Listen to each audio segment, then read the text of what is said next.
C'est le dernier comité de pilotage pour le remboursement des fauteuils roulants, mais c'est un remboursement qui ne sera pas intégral puisque les tarifs sont plafonnés, prix limite de vente et montant, tarif de responsabilité sécurité sociale, lui aussi plafonné. Donc, quel est Non, le c'est système? pas comme ça que ça fonctionne en fait. Les fauteuils roulants seront pris en charge intégralement dès lors que la personne bénéficie d'une prescription, c'est-à-dire que c'est une prescription médicale qui détermine le fauteuil roulant dont elle a besoin. Et ensuite, ce fauteuil roulant est pris en charge intégralement dans la mesure où il respecte bien les préconisations de l'ordonnance, voilà, de la prescription médicale. Ce que vous dites avec des plafonds, c'est en fait parce que les fauteuils sont ensuite catégorisés dans des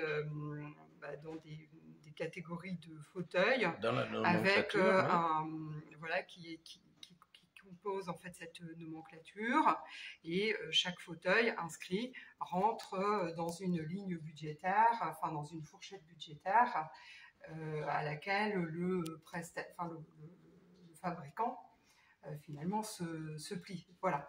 Lorsque on aura des cas de fauteuils très spécifiques qui ne seraient pas dans la nomenclature, là ce sera un fonctionnement sur devis et une possibilité d'une inscription en nom de marque, c'est-à-dire qu'on fait une demande spécifique pour ce fauteuil très spécifique pour pouvoir le faire prendre en charge aussi intégralement. Ce qui veut dire un délai dépassant largement les Oui, 2 mois.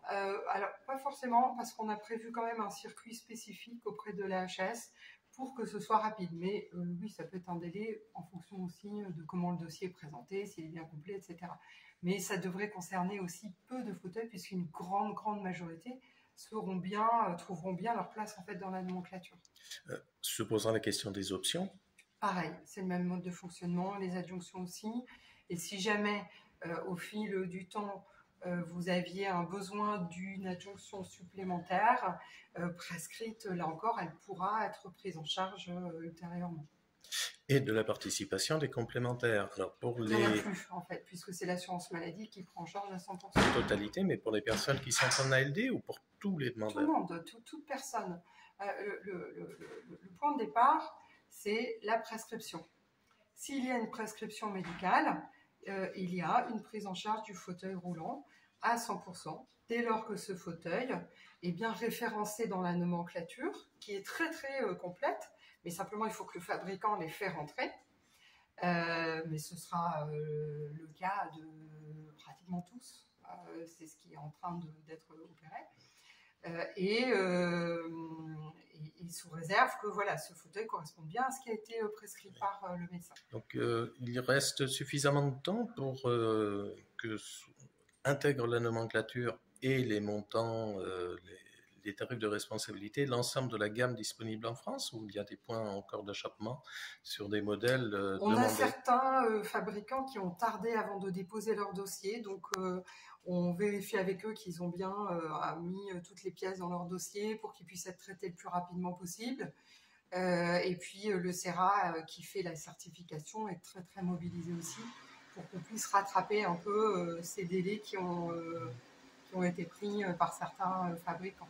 Si on parle budget, ça représente quel budget pour la sécurité sociale et quelle économie pour le budget de l'État, puisqu'il n'interviendra plus au titre du financement de la prestation de compensation du handicap via la CNSA.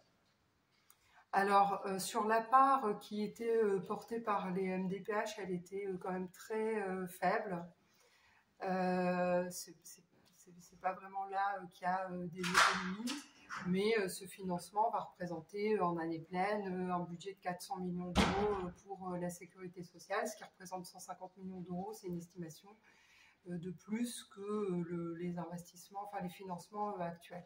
Donc c'est vraiment un effort important de la solidarité nationale. Et le point que j'ai failli oublier, les fauteuils de sport, oui, qui sont, je crois, pris en charge aussi. Il y a un minimum de 2500 € et le reste, c'est sur devis, je crois. Alors, le plafond, c'est 2 500 €, c'est-à-dire qu'il est pris en charge à hauteur de 2 500 €, mais dans certains cas, si le fauteuil nécessaire dépasse, ce sera sur devis, et là encore, sur prescription médicale, ça pourra être pris en charge. Par exemple, une personne qui a un fauteuil roulant électrique, elle aura besoin d'un fauteuil roulant de sport et électrique, donc évidemment, ce ne sera pas 2 500 €.